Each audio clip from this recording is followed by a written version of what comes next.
qizlar hozir rosa qiziq narsa bo'ldi. Men shokdaman. 17 yil ichidan beri Amerikada bunaqa narsa bo'lmaganmanda hali hech qachon. Oyim bilan telefonda gaplashyapman. Endi o'zbek tilida, громкоговорительda emas, spokойно, sekin. И Publix degan supermarket bor bizda, Mashta Islandda, o'sha yerga kirib gaplashyapman. Endi kirdim teleshkam bilan, bir payt orqada ikkita xotin eshityapman-da. So annoying deb bir-biriga gapiryapti. No, inson kattasi deganda ham o'zbekchasiga gapirganda. Men qanaqasiga turib bildim, что mentorimga gapirishyapti-da. Kimni orqaga qarab, excuse me desam, yana yonimga keldi-da. Где-то 60-65 yoshlarda ikkita xotin, amerikanka, oq. This is America. Bu America. Speak in English deydi menga. Anglishcha gapirgin deydi.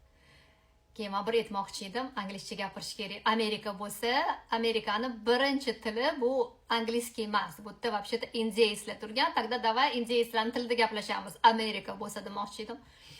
Keyin bundan qarab, nima deyapsan, jonginam? Gapingni umuman tushunmadim. deb o'zbekchasiga gapirdim. Nima deyapsan, jonginam? Gapingni tushunmadim desam, unaqasiga qaryapti-da, tushunmayapti-ku endi nima deyotganimni. Voy tavba, inson kattasi dedim-da, qaylib ketdim. Rosa kulyapman-da o'zim. Keyin srazo pochiliga telefon qildim, aytdim.